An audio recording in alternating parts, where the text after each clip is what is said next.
Muito boa noite a todos, que a paz de nosso Mestre Jesus esteja aqui presente conosco nesse instante, nos envolvendo os corações, nos dando forças, energias e luz. Antes de iniciarmos os nossos comentários, queremos fazer uma prece a Jesus.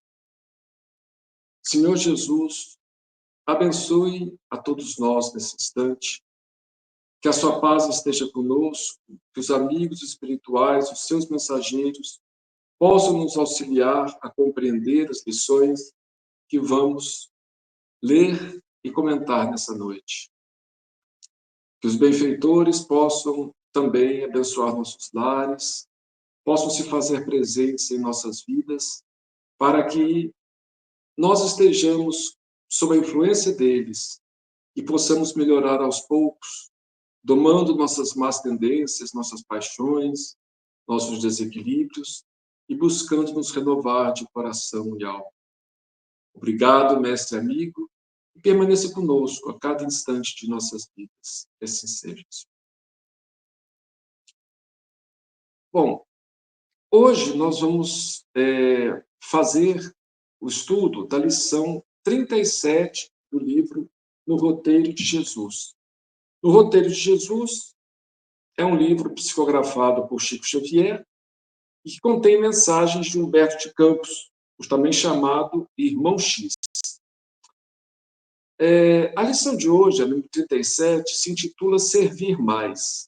Nós já fizemos essa leitura, mas como estamos na sequência, né, antes nós fizemos algumas leituras separadas de alguns livros, né, de contos, mas agora nós estamos fazendo a sequência de estudos e estamos indo capítulo por capítulo. Então, vamos agora ao capítulo 37, do Servir Mais, e não importa se nós já lemos, se nós já tivemos com ela, o importante é que nós possamos aproveitar e reviver essa lição. E todas as lições de Jesus não são apenas para nós ouvirmos uma vez, mas para meditarmos, podemos voltar nelas quantas vezes se façam necessárias, né? Efraim ben Assef, caudilho de Israel contra o poderio romano, viera a Jerusalém para levantar as forças da resistência. E informado de que Jesus, o profeta, fora recebido festivamente na cidade, resolveu procurá-lo na casa de Obed, o guardador de cabras, a fim de ouvi-lo. Então, o Efraim ben Assef era um líder de Israel. E era provavelmente daquela seita dos Zelotes, né? Era um líder que pretendia libertar Israel da dominação romana. Então, ele estava em Jerusalém para ver se buscava novas forças para essa disputa, né? Para essa rebelião, que acabou acontecendo mais de 30 anos depois, né? E que foi um desastre total, porque os romanos destruíram completamente a cidade de Jerusalém, inclusive o templo. O templo de Jerusalém, o templo de Salomão, foi completamente destruído. Hoje só resta uma parede, onde está lá em Jerusalém o Muro das Lamentações, né? Então, mas ele estava querendo essa revolta. E ele ficou sabendo de Jesus. Jesus tinha chegado na cidade, né, algum tempo antes, e foi recebido, né, com grande louvação, jogaram as palmas para ele passar, né, grande aclamação, porque muitos acreditavam que ele era o Messias que iria libertar Israel da dominação romana. Então, tanto Benassef, né, o Efraim Benassef, quanto as demais pessoas que receberam Jesus acreditavam nisso. E aos poucos foram vendo que não era essa a proposta de Jesus. Então, ficaram revoltados. Por isso que muitos acabaram optando, né, escolhendo ele para ser crucificado em lugar de Barrabás. O pessoal se sentiu revoltado, né, com ele, porque o pessoal não queria uma proposta de paz, mas uma proposta de guerra, né? E essa nunca foi e nunca será a proposta do Cristo. Então ele foi falar com Jesus: Mestre, não te procuro como quem desconhece a justiça de Deus, que corrige os erros do mundo todos os dias. Tenho necessidade de instrução para minha conduta pessoal no auxílio do povo. Como agir quando o orgulho dos outros se agiganta e nos entrava o caminho? Quando a vaidade ostenta o poder e multiplica as lágrimas de quem chora. Então, a gente vê que essa é uma postura comum entre muitos. Os erros estão nos outros. E Jesus vem mostrar os nossos erros para nós nos modificarmos. E aí sim, ajudarmos a mudar o mundo. Mas primeiro precisamos mudar a nós mesmos. E ele já chega falando, né? Como agir contra o orgulho dos outros. Quer dizer que ele não tem orgulho. O orgulho dos outros se agiganta. Quando a vaidade ostenta o poder. Está falando de Roma, né? Realmente um poder muito vaidoso. E aí Jesus responde simplesmente: é preciso ser mais humilde e servir mais. Respondeu o Senhor, fixando nele o olhar translúcido. Mas e quando a maldade se ergue, espreitando-nos à porta? Que fazer quando os ímpios nos caluniam à afeição de verdugos? Quer dizer, e quando a maldade se levanta, quando as pessoas, né, os ímpios, caluniam a gente? E Jesus respondeu: é preciso mais amor e servir mais. Senhor, e a palavra feroz? Que medidas tomar para coibi-la? Como proceder quando a boca do ofensor cospe fogo de violência, qual nuvem de tempestade arremessando raios de morte? É preciso mais brandura e servir mais, disse Jesus. E diante dos golpes? Há criaturas que se esmeram na crueldade, ferindo-nos até o sangue. De que modo conduzir nosso passo à frente dos que nos perseguem sem motivo e odeiam sem razão? E diante dos golpes, né? Então, Jesus responde simplesmente: é preciso mais paciência e servir mais. E a pilhagem, Senhor, que diretrizes buscar perante aqueles que furtam desapiedados e poderosos, assegurando a própria impunidade, à custa do ouro que ajuntam sobre o pranto dos semelhantes? Então, Jesus está falando, e aqueles que pilham, que roubam, né? E são poderosos e sabem que nada vai acontecer com eles. O que fazer com eles? Então, Jesus, em momento algum, se deixa arrastar pelos argumentos de ódio do, do soldado, né? Do Efraim Benacer. Em momento algum, Jesus se deixa levar pelos argumentos. Jesus sabe que a transformação tem que começar de nós e que o nosso serviço no bem é que vai apagar o incêndio do mal. E não mais mal, mais ódio, mais violência. E aí Jesus simplesmente respondeu: é preciso mais renúncia e servir mais. E os assassinos? Que comportamento adotar junto daqueles que incendeiam campos e lares, exterminando mulheres e crianças? Então, Jesus, como mestre da vida, como governador do planeta, ele sabe que todas essas coisas não acontecem sem a permissão, não a vontade, mas sem a permissão de Deus. Que espíritos que hoje sofrem, né, como naquela época ele estava falando, eles sabem que no passado haviam feito sofrer também. E estavam resgatando, né? Estavam aprendendo a dura lição de não fazer ao próximo o que não gostariam que os outros fizessem.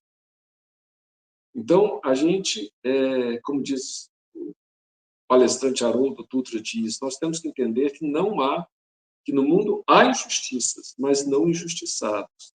Quer dizer, há injustiça de quem pratica, mas aquela pessoa que sofre a injustiça, Deus só permite porque ela também tem um débito perante a própria consciência. A única que passou sem débito nenhum, que sofreu todas as injustiças, foi o próprio Jesus, o próprio Cristo. E no final ele perdoa, né? Quer dizer, ele era o único que poderia condenar, porque ele não tinha débitos perante a sua própria consciência, era um ser iluminado, representante de Deus junto a nós, né? E aí Jesus simplesmente fala, quando ele fala dos assassinos, Jesus fala, é preciso mais perdão e servir mais. Exasperado por não encontrar alicerces ao revide político que aspirava a empreender mais larga escala, então ele queria encontrar apoio para o revide político, para a revolta política que ele queria liderar. Mas como ele não encontrou nenhum apoio, ele perguntou, mestre, que pretendes dizer por servir mais? Jesus, naquela paciência, né, da serenidade, afagou uma das crianças que o procuravam e replicou sem afetação, convencidos de que a justiça de Deus está regendo a vida. Será que nós estamos convencidos disso? E quando nós queremos vingar, quando nós queremos, é porque a gente acredita que não, que Deus, na sua justiça, está distante. Deus está fraco, Deus não tem poder. Então, Jesus deixa bem claro, convencidos de que a justiça de Deus está regendo a vida. A nossa obrigação no mundo íntimo é viver retamente na prática do bem, com a certeza de que a lei cuidará de todos. Não temos, desse modo, outro caminho mais alto, senão servir ao bem dos semelhantes, sempre mais.